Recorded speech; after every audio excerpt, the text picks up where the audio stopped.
Hello, and thank you in advance for watching this presentation and for participating in this DNP project.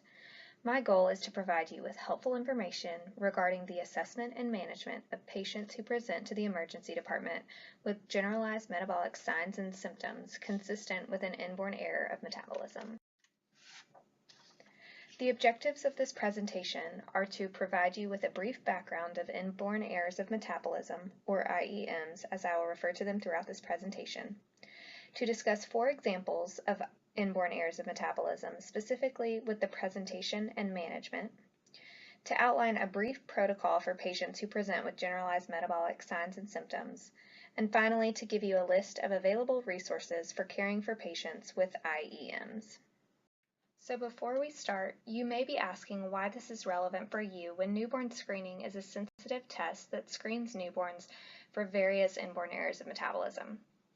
It is important to remember that newborn screening is still just a screen, and some individuals either may not have abnormal results on the newborn screen and still have disease, or they may have a mild or later onset form of disease, or these babies may present with concerning signs before the newborn screen results even return. When these individuals present, they will come to the emergency department as their signs and symptoms typically require acute workup and management, and the initial workup will begin with you all. The timeliness of assessment and intervention is very important for these patients, so understanding the typical presentation and management for patients presenting with generalized metabolic signs and symptoms will help to expedite the appropriate workup and management and promote patient outcomes. These diagnoses are rare in comparison to other childhood diagnoses and to those that present to you in the ED. So I want to provide you with more support for caring for metabolic patients. IEMs are individually rare diseases, but their combined incidence is much more prevalent. Knowing the general presentation and basic management will help you to provide great care to these patients presenting with signs and symptoms of an IEM, and will allow you to have confidence in that care. Today, we will discuss 2 basic categories of IEMs, as these are the categories of disease that will typically present with acute signs and symptoms to the ED. There are technically 3 categories, and these are disorders of intoxication, disorders of energy metabolism, and disorders of complex molecules. But for this presentation, we're going to focus on disorders of intoxication and disorders of energy metabolism, as these are the categories that typically will present with acute signs and symptoms and need timely workup and management in the ED. Disorders of intoxication and disorders of energy metabolism occur when the body is unable to appropriately metabolize or break down the nutrients to create energy for the body. Disorders of intoxication present with an acute or progressive intoxication from an accumulation of compounds in the body. Typically, individuals will have a symptom-free period that's then followed by a decompensation period. Obtaining an accurate history for the patient will be very helpful and can provide clues into diagnosing a disorder of intoxication. Specifically looking at disorders of intoxication, there are 3 general types. These are organic acidemias, amino acidopathies or disorders of amino acid metabolism, and urea cycle defects. Even more specifically, you may remember names of diseases like methylmalonic acidemia, propionic acidemia, and isovaleric acidemia as examples of organic acidemias. Maple syrup urine disease, homocystinuria, and phenylketonuria are examples of amino acidopathies, and ornithine transcarbamylase deficiency, argininosuccinate lyase deficiency, and citrullinemia are examples of urea cycle defects. Considering the disorders of energy metabolism, these individuals will typically present with symptoms due at least in part to a deficiency in energy production or utilization. Key components to the personal history for disorders of energy metabolism can include symptom onset after a period of increased energy needs, like times of fasting or illness, stress, or physical exertion. These patients will typically present with disturbances in organs that have really high energy requirements, like the brain or the skeletal muscle, the heart, liver, kidney, or retina. Fatty acid oxidation disorders fall under this category, and some examples include very long-chain acyl-CoA dehydrogenase deficiency, long-chain acyl-CoA dehydrogenase deficiency, and medium-chain acyl-CoA dehydrogenase deficiency. For both disorders of intoxication and disorders of energy metabolism, there is an increased risk of decompensation with catabolism. So management for these patients seeks to prevent this catabolism through the administration of dextrose IV fluids. Patients with IEMs can present with broad signs and symptoms, like patients who present with sepsis. They may come to the ED with concerns involving multiple body systems with various contributing factors. Generally speaking, clinical symptoms include poor feeding or vomiting, lethargy or altered mental status, tachypnea, abnormal neurologic exam including seizures, hypotonia, or ataxia, and acute organ dysfunction or even failure. Biochemical signs that point to an IEM include metabolic acidosis, lactic acidosis, increased anion gap, hyperammonemia, hypoglycemia, and ketosis, either an absence or a large presence of ketones. These biochemical signs are present due to where the defect occurs in the metabolic pathway. General metabolic labs include blood gases, ammonia level, plasma amino acids, lactate, urine studies including a urinalysis and urine organic acids, and electrolyte studies, so a DNP. Signs and symptoms may occur after fasting or eating certain types of foods, like protein-rich foods, so it's important to collect an accurate, detailed history of the onset of symptoms. If these symptoms are not addressed in a timely fashion, individuals with IEMs can decompensate quickly to coma and death. So, rule of thumb, if a patient presents with sepsis-like presentation but there is no explanation for sepsis, think IEM. So we have disorders of intoxication and disorders of energy metabolism. First, disorders of intoxication occur in that there is an acute or progressive intoxication from an accumulation of certain compounds in the body. These compounds can include organic acids, amino acids, or ammonia. These patients will not be able to break down this certain compound, which leads to a buildup in the body, and that leads to symptoms. So A can't be broken down into B, which leads to too much A in the body. Typically, individuals will have a symptom-free period that's then followed by a decompensation period after an illness or a certain type of food ingestion, and this can be acute or chronic, but obtaining an accurate history for the patient will be very helpful. The types of disorders of intoxication include organic acidemias, amino acidopathies, and urea cycle defects. Organic acidemias are disorders of intoxication in which the body can't process or break down proteins into organic acids for the body to then use, and this leads to a buildup of organic acids in the body. Individuals can present with mild to life-threatening symptoms, and these include poor feeding, vomiting, lethargy, seizures, or coma.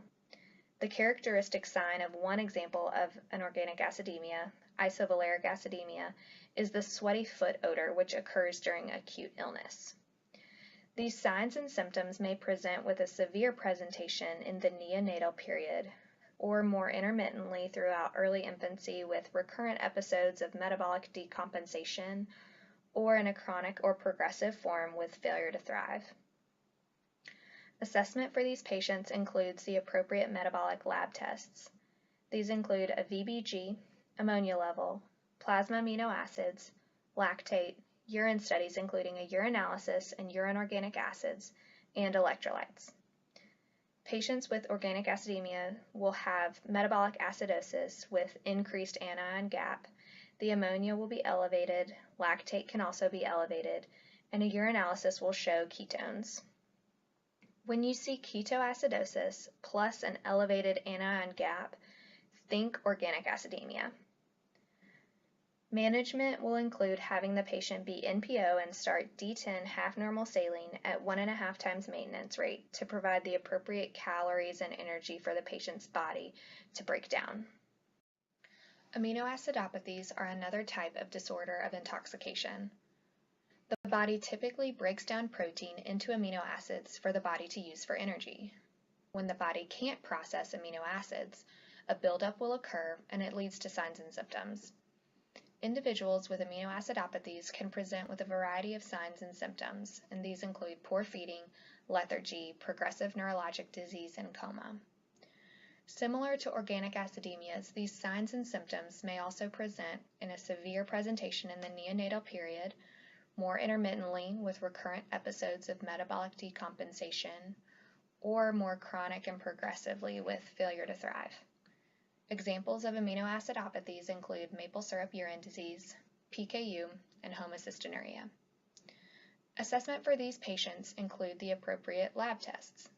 Similar to organic acidemias, on DNP, patients will have metabolic acidosis with an elevated anion gap, urinalysis will show ketones, and plasma amino acids will show specific changes depending on the disease and the defective enzyme at play. Management includes having the patient be NPO and start D10 half normal saline at 1.5 times maintenance rate to provide appropriate calories and energy for the patient's body to break down. Urea cycle defects are the third group of disorders of intoxication. In the urea cycle, ammonia is converted to urea for appropriate detoxification and removal from the body. Individuals with urea cycle defects are unable to convert ammonia, and so ammonia, which is toxic to the brain, then accumulates in the body.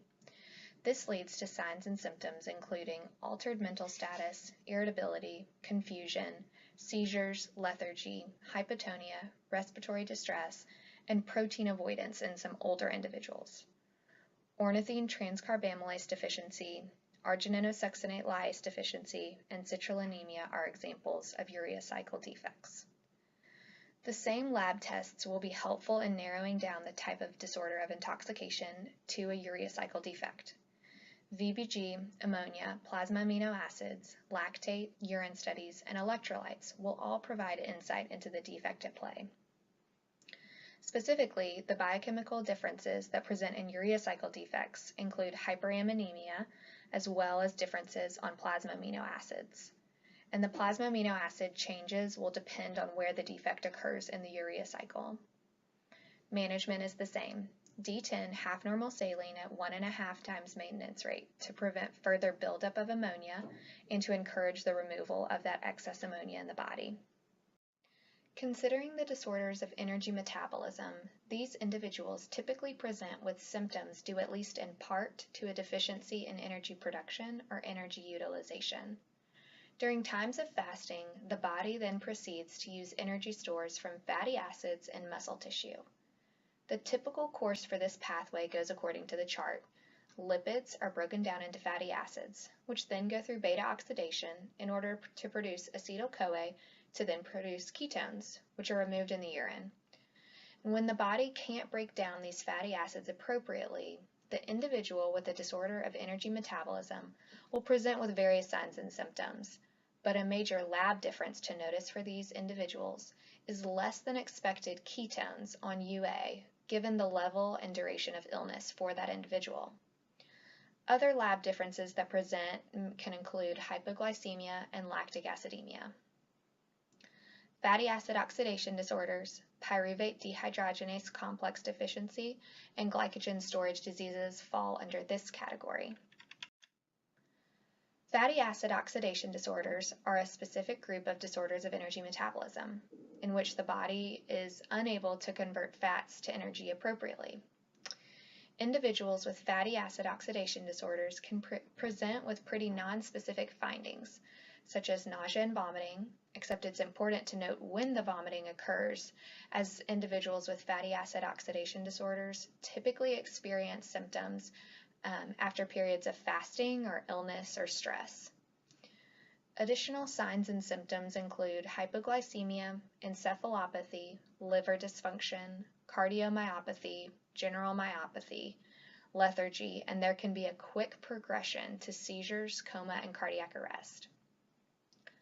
Some examples of fatty acid oxidation disorders include very long-chain acyl-CoA dehydrogenase deficiency, or VLCAD, long-chain acyl-CoA dehydrogenase deficiency, or LCHAD, and medium-chain acyl-CoA dehydrogenase deficiency, or MCAD. Again, the major difference on lab testing is hypoketosis, or the absence of ketones on urinalysis.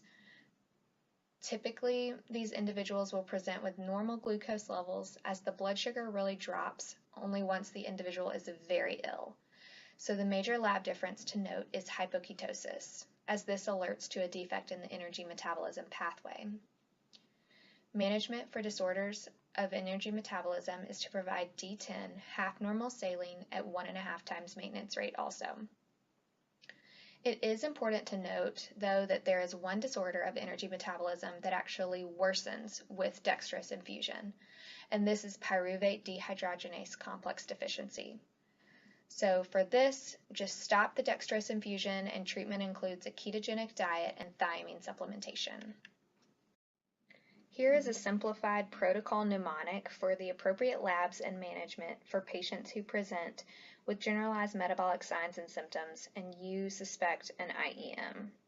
The sepsis workup has been completed, and there's no explanation for the patient's sepsis-like presentation. Just think value D.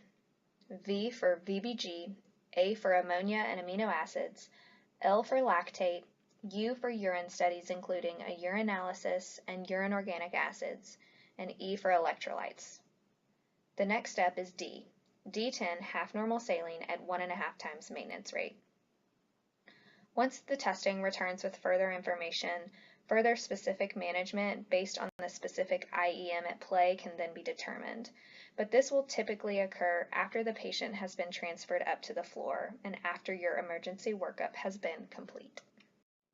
So to recap what we've discussed, individuals with IEMs can present to the ED with pretty non-specific signs and symptoms. It's important to be aware of and to recognize the common presentation of different IEMs and to know the appropriate labs to order and the management intervention. Just remember value D, VBG, ammonia and amino acids, lactate, urine studies including a urinalysis and urine organic acids, electrolytes, and D10 half normal saline at 1.5 times maintenance rate. This will allow for the timely diagnosis and eliminates the potentially offending substances from continuing to accumulate and to cause damage. Once the results return from the lab testing, more specific interventions will be implemented, but your role in the initial workup and management is so important and helpful. Here's a list of additional resources that we in the genetics clinic often use. The New England Consortium of Metabolic Programs Acute Illness Emergency Protocols provides details on emergency management of certain IEMs. So if you suspect a certain IEM, then this is a great resource for providing the acute management and detailed protocol information for specific IEMs. Gene Reviews and Genetics Home Reference provide more in-depth descriptions on the specific pathophysiology, diagnosis, management, and inheritance pattern details for specific genetic conditions, but these resources don't have acute management information. And then finally, the resources us at the genetics clinic. Please don't hesitate to page or call us with any questions about patients. We're happy to help and really appreciate all the work that you do in caring for patients in the emergency department. Thank you for listening to this presentation, and I hope this helps you in knowing what labs and interventions are most helpful when you encounter a patient who presents to the ED with generalized metabolic signs and symptoms and you suspect an IEM. Now that you've completed this online educational module, please access the post-test survey on REDCap. And if the link doesn't work, please email me at allison.b.shields@vumc.org. Thanks!